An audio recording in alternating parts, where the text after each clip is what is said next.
पुराण के श्रवण की विधि तथा श्रोताओं के पालन करने योग्य नियमों का वर्णन। शौनक जी कहते हैं, महाप्राज्ञ व्यास शिष्य सूत जी, आपको नमस्कार है। आप धन्य हैं, शिव भक्तों में श्रेष्ठ है। आपके महान गुण वर्णन करने योग्य है। अब आप कल्याणमय शिव पुराण के श्रवण की विधि बतलाइए, जिसमें सभी श्रोताओं को संपूर्ण उत्तम फलों की प्राप्ति हो सके।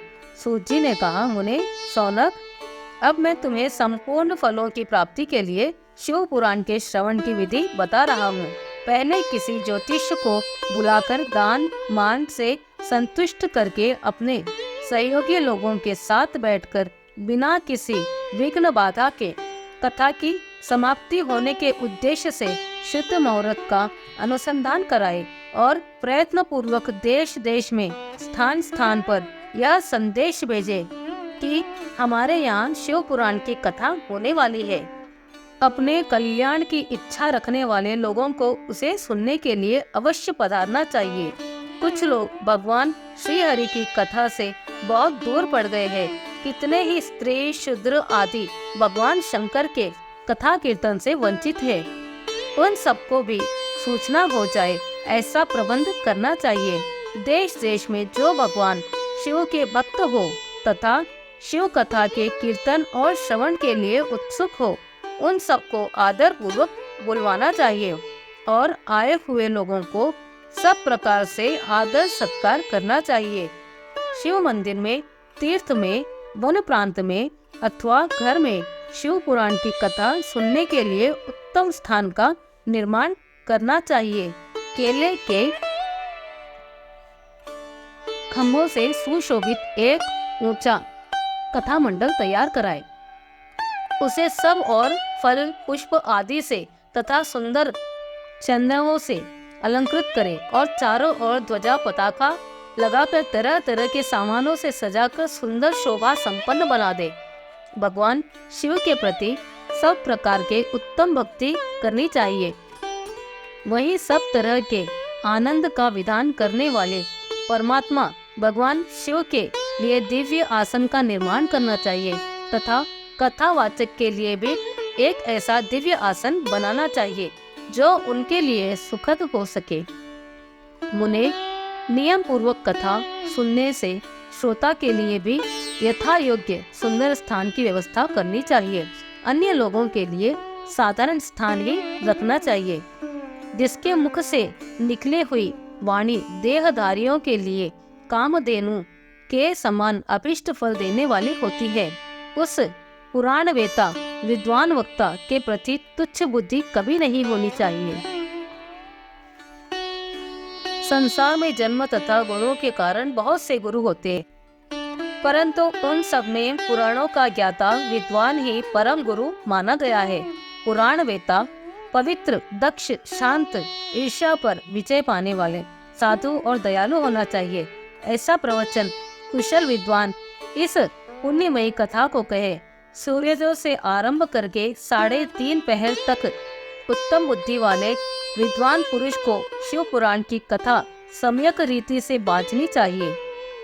मध्यांतर काल में 2 घड़ी तक कथा बंद रखनी चाहिए, जिसके साथ कीर्तन कथा के अवकाश पाकर रोग मल मूत्र का त्याग कर सके। कथा प्रारंभ के दिन से 1 दिन पहले व्रत ग्रहण करने के लिए वक्ता को शौर करा लेना चाहिए। जिस दिन कथा हो रही है उस दिन प्रयत्न पूर्वक प्रातः काल का सारा नित्य कर्म संक्षेप से ही कर लेना चाहिए। वक्ता के पास उसकी सहायता के लिए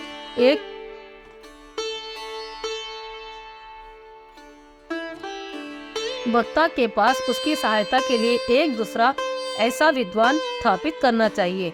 वह भी सब प्रकार के संशयों से निवृत्त करने के लिए समर्थ और लोगों को समझाने में कुशल हो। कथा में आने वाले विघ्नों की निवृत्ति के लिए गणेश जी का पूजन करें। कथा के स्वामी भगवान शिव की तथा विशेषतः शिव पुराण की पुस्तक की भक्तिभाव से पूजा करें।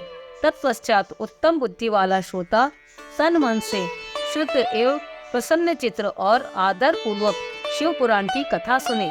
जो वक्ता और श्रोता अनेक प्रकार के कर्मों में भटके हो, काम आदि 6 विकारों से युक्त हो, स्त्री में आसक्त रखते हो और पाखंड पूर्ण बातें करते हो, वह पुराण के भागी नहीं होते।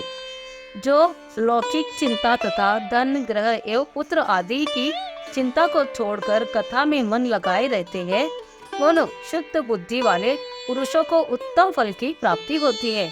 जो श्रोता श्रद्धा और भक्ति से युक्त होते हैं, दूसरे कर्मों में मन नहीं लगाते हैं और मौन, पवित्र एवं उद्देश्य शून्य होते हैं, वे ही पुण्य के भागी होते हैं। सूत जी बोले, शौनक, अब शिव पुराण सुनने का व्रत लेने वाले पुरुषों के लिए जो नियम है, उन्हें भक्ति पूर्वक सुनो। नियम पूर्वक वह श्रेष्ठ कथा को सुनने से बिना किसी विघ्न बाधा के उत्तम फल की प्राप्ति होती है। जो लोग दीक्षा से रहित हैं, उनका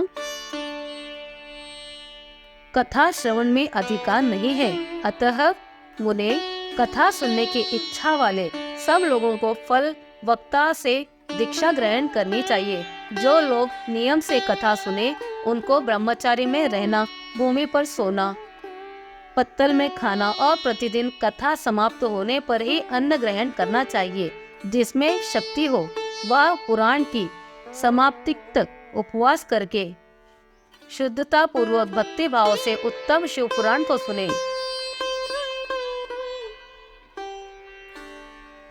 इस कथा का व्रत करने वाले पुरुष को प्रतिदिन में एक ही बार भोजन करना चाहिए। जिस प्रकार से कथा श्रवण का नियम सुख पूर्वक सध सके, वैसे ही करना चाहिए।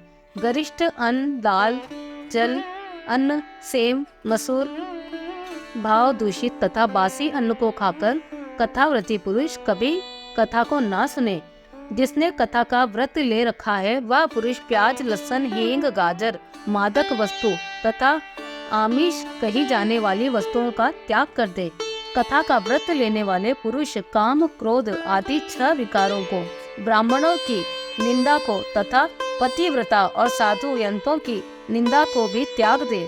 कथाव्रती पुरुष प्रतिदिन सत्य, शौच, दया, मौन, सरलता, विनय तथा हार्दिक उदारता, इन सद्गुणों को सदा अपनाए रहे। श्रोता निष्काम हो तथा सकाम व नियम पूर्वक कथा सुने। सकाम पुरुष अपनी अभिष्ट कामनाओं को प्राप्त करता है और निष्काम पुरुष मोक्ष को प्राप्त कर लेता है। दरिद्र, क्षय का रोगी, पापी, भाग्यहीन तथा संतान रहित पुरुष भी इस उत्तम कथा को सुने। काक, बंदया आदि जो 7 प्रकार की दुष्टा स्त्रियां हैं, वे तथा जिसका गर्भ गिर जाता है, वह इन सभी को शिव पुराण की उत्तम कथा सुननी चाहिए। मुने, स्त्री हो या पुरुष, सबको यत्न पूर्वक विधि विधान से शिव पुराण की यह उत्तम कल्याणकारी कथा सुननी चाहिए। महर्षि, इस तरह शिव पुराण की कथा के पाठ एवं श्रवण संबंधी यज्ञोत्सव की समाप्ति होने पर श्रोताओं को भक्ति एवं प्रयत्न पूर्वक भगवान शिव की पूजा की भांति पुराण पुस्तक की भी पूजा करनी चाहिए। तदुअंतर विधि पूर्वक वक्ता का भी पूजन करना आवश्यक है। पुस्तक को आच्छादित करने के लिए नवीन एवं सुंदर बस्ता बनवावे और उसे बांधने के लिए दृढ़ एवं दिव्य डोर लगवावे, फिर उसका विधिवत पूजन करे। मुनि श्रेष्ठ, इस प्रकार महान उत्सव के साथ पुस्तक और वक्ता की विधिवत पूजा करके वक्ता की सहायता के लिए स्थापित हुए पंडितों का भी उसी के अनुसार धन आदि के द्वारा उससे कुछ ही कम सत्कार करे। वहाँ आए हुए ब्राह्मणों को अन्न, धन आदि का दान करे। साथ ही गीत, वाद्य और नृत्य आदि के द्वारा महान उत्सव रचाए। मुने, यदि श्रोता विरक्त हो तो उसके लिए कथा समाप्ति के दिन विशेष रूप से उस गीता का पाठ करना चाहिए जिसे श्री रामचंद्र जी के प्रति भगवान शिव ने कहा था। यदि श्रोता गृहस्थ हो तो उस बुद्धिमान को उस श्रवण कर्म में शांति के लिए शुद्ध द्वारा होम करवाना चाहिए। मुने, रुद्र संहिता के प्रत्येक श्लोक का होम करना उचित है अथवा गायत्री मंत्र से होम करना चाहिए, क्योंकि वास्तव में यह पुराण गायत्रीमय ही है। अथवा शिव पंचाक्षर मूल मंत्र में हवन करना चाहिए। होम करने की शक्ति ना हो तो विद्वान पुरुष यथाशक्ति हवनीय भविष्य का ब्राह्मण को दान करे। न्यूनतारिक्त पूर्व दोष को शांति के लिए भी भक्ति पूर्वक शिव सहस्त्र नाम का पाठ अथवा श्रवण करें। इससे सब कुछ सफल हो जाता है, इसमें संशय नहीं है, क्योंकि तीनों लोकों पे उससे बढ़कर कोई वस्तु नहीं है। कथा श्रवण संबंधी व्रत की पूर्णता की सिद्धि के लिए 11 ब्राह्मणों को मधु मिश्रित खीर भोजन कराए और उन्हें दक्षिणा दे। उन्हें यदि शक्ति हो तो 3 तोले सोने का एक सुंदर सिंहासन बनवाए और उसके ऊपर उत्तम अक्षरों से लिखी अथवा लिखाई हुई शिव पुराण की पोथी विधि पूर्वक स्थापित करे। तत्पश्चात पुरुष उसकी आवाहन आदि विधिवत उपचारों से पूजा कर दक्षिणा चढ़ाए। फिर जितेंद्रिय आचार्य का वस्त्र आभूषण एवं गंध आदि से पूजन कर दक्षिणा सहित उस पुस्तक उन्हें समर्पित कर दे। उत्तम बुद्धि वाला श्रोता इस प्रकार भगवान शिव के संतोष के लिए पुस्तक का दान करे। शौनक, इस पुराण के उस उत्तम दान के प्रभाव से भगवान शिव का अनुग्रह पाकर पुरुष भाव संबंध से युक्त हो जाता है। इस प्रकार विधि विधान का पालन करने पर श्री संपन्न शिव पुराण संपूर्ण फल को देने वाला तथा भोग और मोक्ष को दाता देने वाला है।